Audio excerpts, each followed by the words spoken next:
안녕하세요. 매일 아침 말씀 묵상에 오신 여러분들을 진심으로 환영합니다. 6월 11일 화요일 짐승의 정체. 생각할 문제: 이 짐승은 어디에서 나왔으며 그에게 권세를 준 자는 누구인가? 짐승의 세력의 신원을 확인하는 데 사용되는 핵심 단어는 무엇인가? 오늘 우리에게 주는 교훈은 무엇인가? 이 짐승이 어디에서 나왔을까요? 그리고 그에게 권세를 준 자는 누구입니까? 요한계시록 13장은 선악간의 대쟁투의 마지막 싸움을 할 복합 짐승을 묘사해 주는데 이와 같습니다. 내가 보니 바다에서 한 짐승이 나오는데 뿔이 10이요 머리가 7이라. 그 뿔에는 10면류관이 있고 그 머리들에는 신성모독하는 이름들이 있더라. 내가 본 짐승은 표범과 비슷하고 그 발은 곰의 발 같고 그 입은 사자 입 같은데 용이 자기의 능력과 보좌와 권세를 그에게 주었더라. 이 짐승은 바다에서 나왔습니다. 그리고 이 짐승에게 권세를 준 자는 용이라고 했습니다.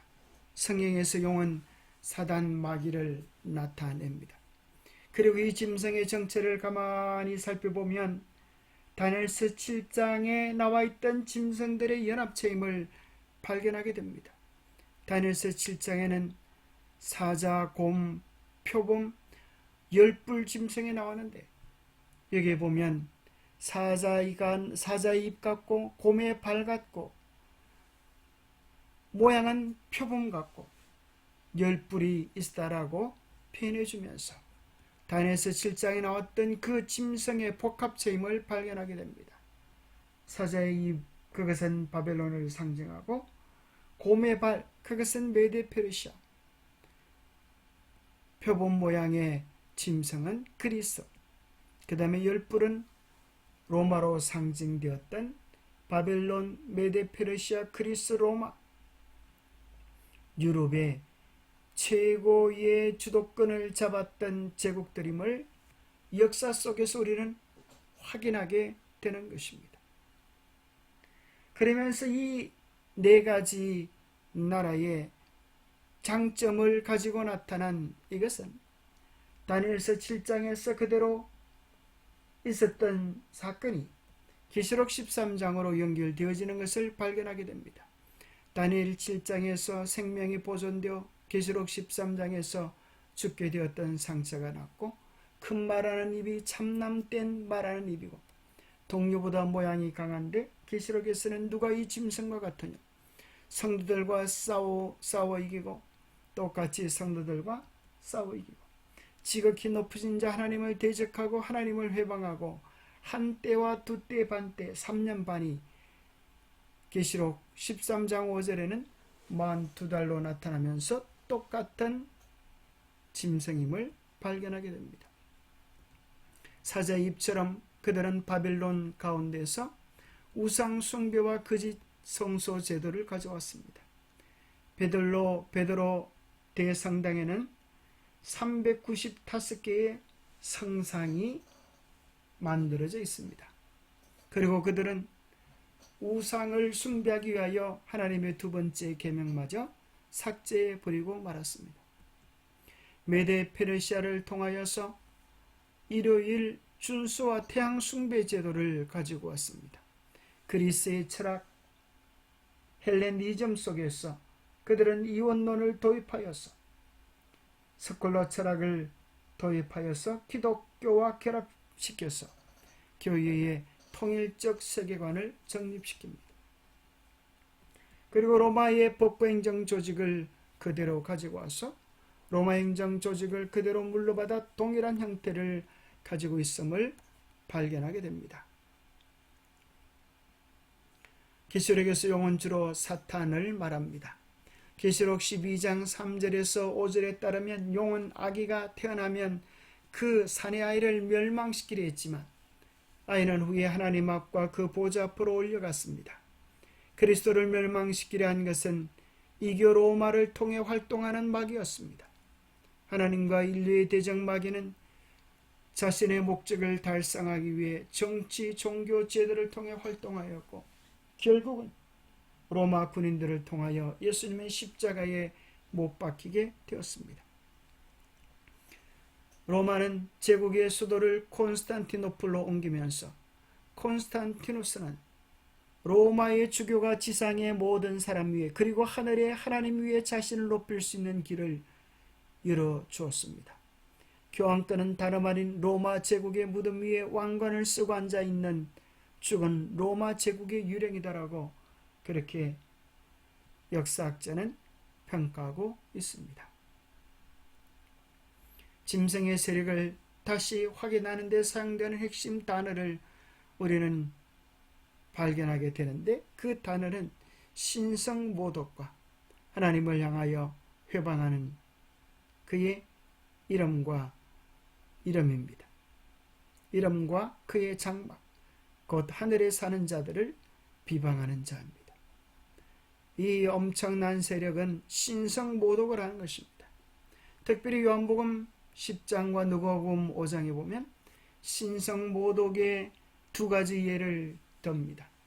예수님께서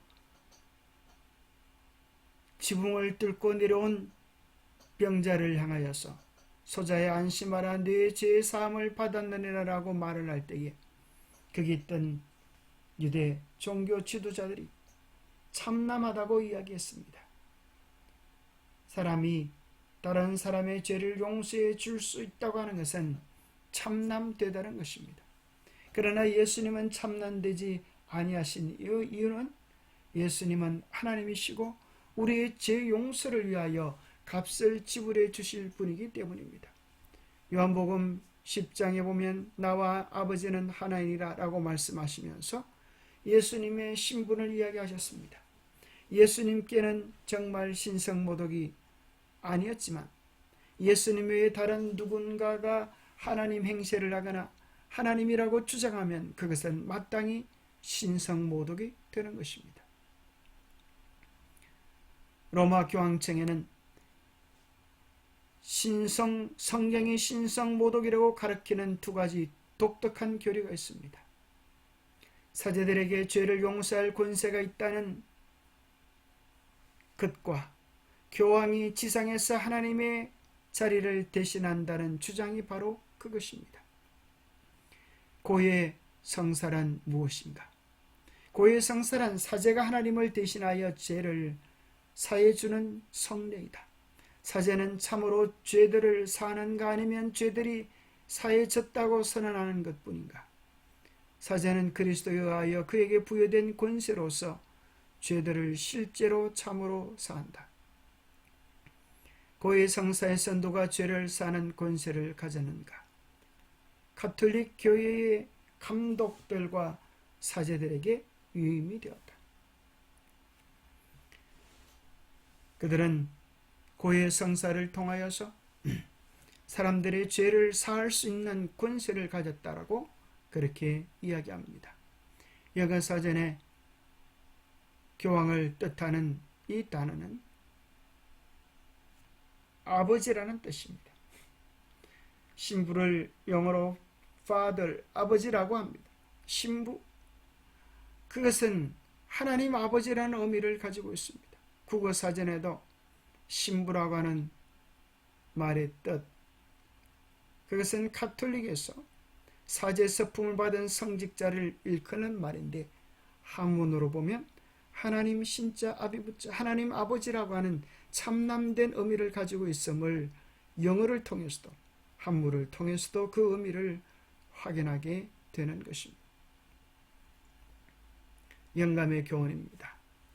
하나님의 구원, 물이 차차 불어나고 땅이 물속에 잠겨 사람들이 하나둘 물속에 빠져가고 있을 때 그들은 이전에 그토록 조롱하던 방주가 신실한 노아와 그 가족들을 태우고 안전하게 물 위에 떠다니는 것을 바라보았다.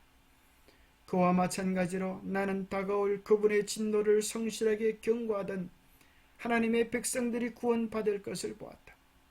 하나님께서는 악한 자들이 변화될 때를 기다리며 짐승의 법령에 굴하지 아니하고 그의 표를 받지 아니하는 자들을 해치게 버려두지 않으실 것이다. 하나님의 말씀 안에 서는 것은 가장 안전하고 지혜로운 일인 것입니다. 기도하겠습니다. 하나님 아버지, 참으로 계시록 13장을 통하여 마지막 신화 산악의 대쟁투에서 나타날 짐승의 정체가 무엇인지를 우리에게 바르게 밝히 드러내 주심을 인하여 감사합니다. 우리로 하여금 사단의 전략을 분명히 깨닫게 하시고 넘어지지 않는 견고한 진리 위에 서서 하나님 말씀을 바르게 전하고 알리는 작은 빛들이 될 수 있도록 도와주시옵소서.